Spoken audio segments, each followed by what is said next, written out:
Hello दोस्तों, मेरे YouTube channel पर आपका बहुत बहुत स्वागत है। पीजीटी का विज्ञापन जारी कर दिया गया है और हम लोग सबको पता है कि फॉर्म भरने का डेट भी अनाउंस किया जा चुका है। करीब करीब हम लोग देखते हैं कि 10-12 मई तक फॉर्म भरने की प्रक्रिया जो है सो चलेगी, है ना। तो विज्ञापन आने के पश्चात करीब करीब ये मान करके आपको चलना है कि 60 दिनों का समय आपके पास बचा है। मतलब कि जेएसएससी आपको ज़्यादा समय नहीं देने जा रहा है। किसी भी हाल में परीक्षा जून में ले लिया जाएगा। ज़्यादा संभावना है 15 जून तक जो है वो परीक्षा हो जाएगा, है ना। मतलब कि आपके पास बहुत ज़्यादा समय नहीं है। करीब करीब आप मान करके चलिए कि 60 दिन का समय ही आपके पास बचा हुआ है। अब आप ये सोच रहे होंगे कि इन 60 दिनों में हम कैसे पढ़ेंगे, इतने बड़े सिलेबस को जो है सो कैसे कवर करेंगे। ये तब ज़्यादा चुनौतीपूर्ण हो जाता है क्योंकि अब 40% जो है वो ओपन फॉर ऑल है। मतलब कि अब आपको बिहार, यूपी, एमपी मतलब कि हर स्टेट के बच्चों से जो है सो कंपटीशन करना पड़ेगा। मतलब कंपटीशन अब तुलनात्मक रूप से देखा जाए तो टफ होने जा रहा है ना। तो इतिहास जो विषय है, तो इतिहास विषय में हम लोग तो ऐसे भी देख रहे हैं कि सिलेबस काफ़ी लंबा चौड़ा है। तो कैसे आप सफल होइएगा, कैसे एक सम्मानजनक स्कोर आप करके आइएगा एग्जामिनेशन हॉल से, ये महत्वपूर्ण है। तो आज इस वीडियो के माध्यम से हम चर्चा करेंगे कि इतिहास में वो कौन कौन सा ऐसा सेक्शन है जिसको देखना निहायत ही जरूरी है। क्योंकि इतिहास पढ़ने वाले जो बच्चे होते हैं, जब इतिहास आप पढ़ते हैं, जब तैयारी आप करते हैं, तो हिस्ट्री जो मेन इस स्ट्रीम का जो इतिहास है, तो मेन स्ट्रीम के इतिहास पर आप विशेष बल देते हैं, है ना। जैसे मान लीजिए कि आप प्राचीन भारत पढ़ रहे हैं, तो भाई आप आराम से सिंधु घाटी सभ्यता पढ़ रहे हैं, वैदिक काल पढ़ रहे हैं, बौद्ध धर्म, जैन धर्म पढ़ रहे हैं, मौर्य काल पढ़ रहे हैं। इस प्रकार से आप जो है सो आगे बढ़ते हैं, है ना। लेकिन इतिहास में हम लोग पाते हैं कि कुछ ऐसा सेक्शन है जो अधिकांश विद्यार्थियों का कमजोर होता है। मतलब कि कुछ ऐसे सेक्शंस हैं जहां विद्यार्थी जो हैं पूरी तरह से कमांड नहीं कर पाते खुद पर, है ना। प्रश्न अगर किसी भी तरह से पूछ दिया जाए तो वहां कंफ्यूज हो जाते हैं और आंसर जो है वो ज़्यादातर गलत कर देते हैं, है ना। तो इन 60 दिनों के अंदर आपको उन प्रमुख सेक्शंस को प्रॉपर वे में जो है सो देख लेना है जो अधिकांश विद्यार्थियों का कमजोर होता है, ऐसा मेरा मानना है ना।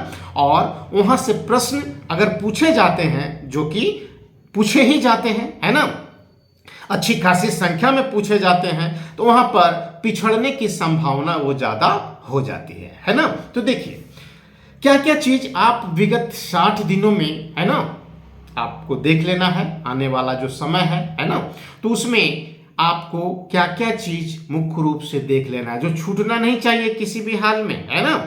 क्या, तो देखिए आप सबसे पहला चीज कीजिएगा कि संगम युग को बढ़िया से पढ़ लीजिएगा, है ना। संगम युग मतलब 100 बीसी से 300 एडी के बीच का जो काल है ना, ये तमिलहम क्षेत्र का जो है सो इतिहास है। सुदूर दक्षिण का जो चोल, चेर और पांड्य राजवंश उदित और जो विकसित हुए थे, तो संगम युग, संगम कालीन राजवंश और संगम संस्कृति, है ना, संगम साहित्य के साथ आपको बढ़िया से पढ़ लेना चाहिए। क्योंकि यहाँ से 1 या 2 प्रश्न अनिवार्य रूप से जो है सो पूछे जाते हैं, है ना। मतलब कि संगम युग को आपको बढ़िया से देखना है, यहाँ से प्रश्न रहेगा एग्जाम में, है ना।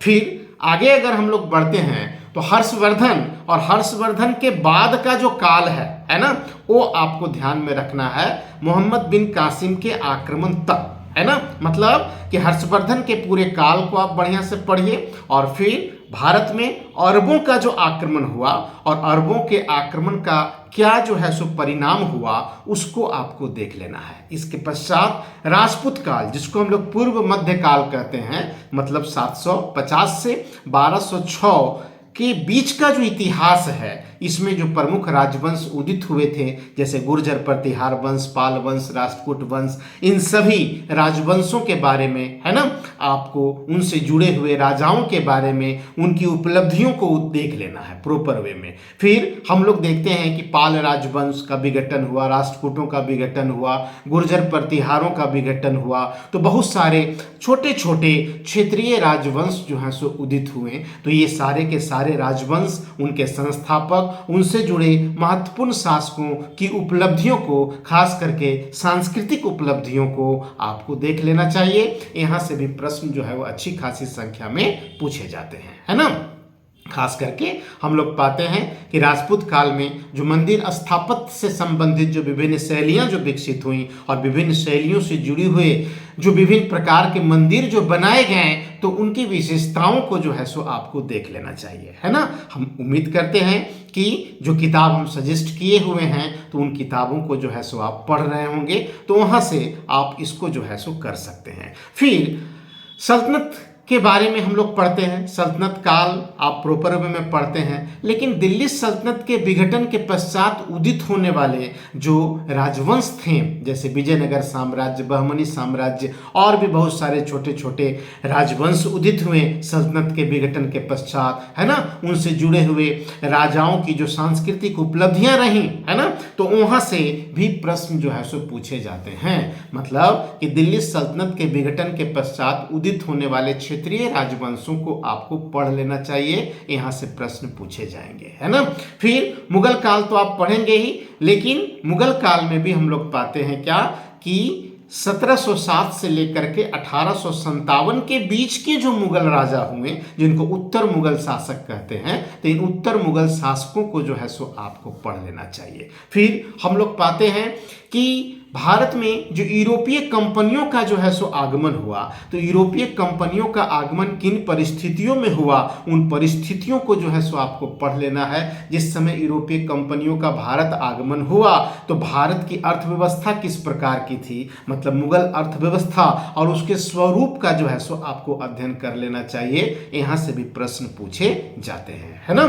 फिर अगर हम लोग आगे बढ़ते हैं तो पाते हैं क्या कि अंग्रेजों के द्वारा किस प्रकार से बंगाल को जीता गया, महाराष्ट्र को किस प्रकार से जीता गया, मैसूर को कैसे जीता, पंजाब को कैसे जीता, कौन कौन सा युद्ध लड़ना पड़ा, है ना, उन सब को आपको बारीकी से जो है सो पढ़ना चाहिए और उसका एक फुट नोट्स भी जो है सो बनाना चाहिए, है ना। यहाँ से भी प्रश्न पूछे जाते हैं। फिर हम लोग देखते हैं क्या कि अंग्रेजों का जो इकोनॉमिक पॉलिसी था, माने अंग्रेजों की जो आर्थिक नीतियां थीं, तो उन आर्थिक नीतियों पर एक क्लियर कंसेप्ट आपके दिमाग में होना चाहिए, है ना, कि अगर अस्थाई बंदोबस्त था तो क्या था, है ना, रैयतवाड़ी व्यवस्था थी तो क्या थी, धन का निष्कासन क्या था, कृषि का वाणिज्यीकरण क्या था, ग्रामीण ऋणग्रस्तता क्या थी, है ना। मतलब कि जितना भी कंसेप्चुअल चीज है इकोनॉमिक हिस्ट्री मॉडर्न इंडिया का, तो उस पर एक क्लियर कट आपका जो है सो दृष्टिकोण डेवलप होना चाहिए, क्योंकि कंसेप्ट बेस्ड क्वेश्चंस यहाँ से जो है सो पूछे जाते हैं। तो अगर आप समझ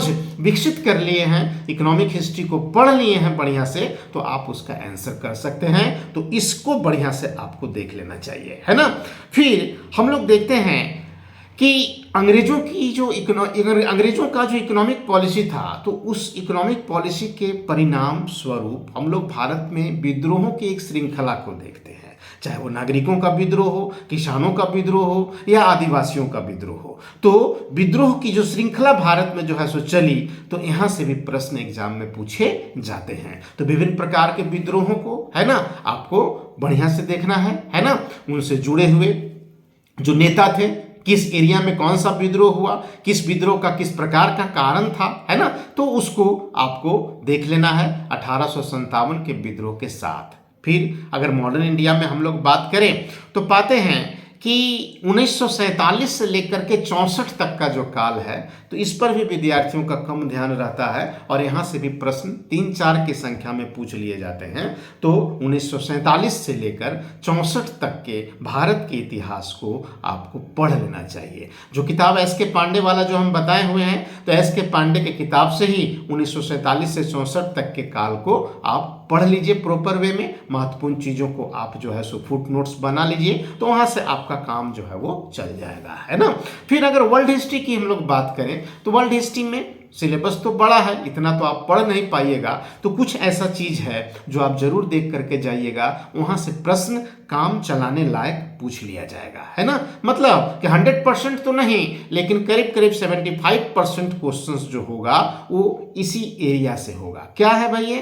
तो अमेरिका का स्वतंत्रता आंदोलन आप पढ़ लीजिए, फ्रांस की क्रांति, नेपोलियन के साथ आप पढ़ लीजिए, है ना, नेपोलियन की उपलब्धियों को देखिए, ठीक है। फिर रूस की क्रांति को जो है सो आप देखिए, लेनिन से लेकर के स्टालिन तक के काल को जो है सो आप देख लीजिए, है ना।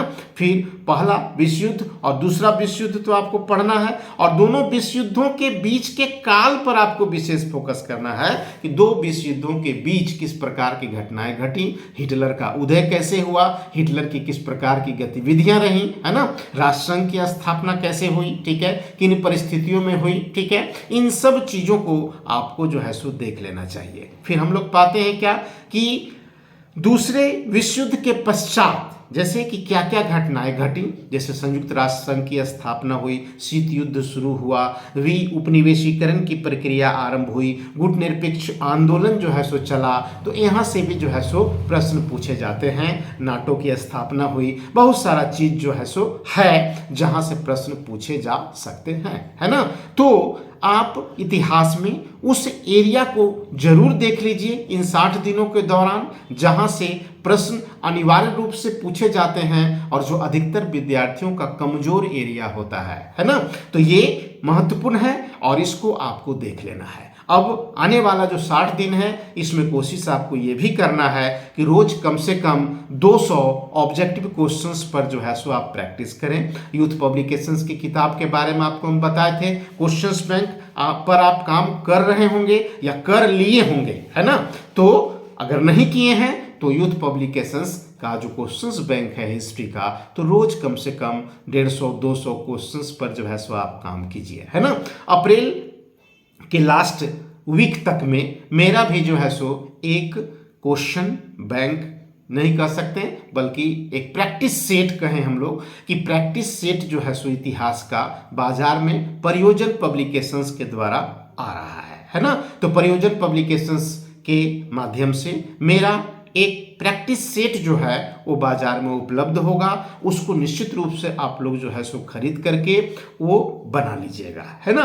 क्योंकि 10 या 15 सेट इसमें होगा, अभी कंफर्म नहीं बता पाएंगे हम कि 10 सेट देंगे या 15 सेट देंगे, जो भी देंगे, अगर 10 सेट भी देते हैं तो करीब करीब 1500 क्वेश्चंस हम आपको उपलब्ध कराएंगे, जो मुख्य रूप से एनसीईआरटी बेस्ड होगा और इग्नू बेस्ड होगा, है ना। मतलब कि इग्नू की जो अध्ययन सामग्री है और एनसीईआरटी की जो अध्ययन सामग्री है, उन्हीं अध्ययन सामग्रियों को आधार बनाते हुए हम जो है सो ये प्रैक्टिस सेट तैयार कर रहे हैं, और यहाँ से प्रश्न पूछे जाने की संभावना रहती है एग्जाम में। तो यह जो क्वेश्चन बैंक मेरा आने वाला है, तो इसको आप जरूर खरीदिएगा और इसको लास्ट आवर में प्रैक्टिस करके ही एग्जामिनेशन हॉल में जाइएगा। इतना ही, आप प्रॉपर वे में पढ़िए, करो और मरो की भावना के साथ जो है सो पढ़िए, ये मान करके पढ़िए कि आपको पीजीटी हर हाल में जो है सो निकालना ही निकालना है। निश्चित रूप से आपको सफलता मिलेगी। ईमानदारी से आप प्रयास कीजिए, आपको सफलता 100% जो है सो मिलेगा। घबराना नहीं है, अकबकाना नहीं है ना। बिल्कुल माइंड को शांत करते हुए, है ना, आपको जो है सो पढ़ाई करना चाहिए। अभी 2 महीना आप हर चीज को छोड़ दीजिए, भूल जाइए और सिर्फ और सिर्फ पढ़ाई कीजिए, है ना। सफलता आपको अवश्य ही मिलेगा। तो आज इतना ही, नेक्स्ट वीडियो में एक अलग टॉपिक के साथ हम मिलेंगे। धन्यवाद।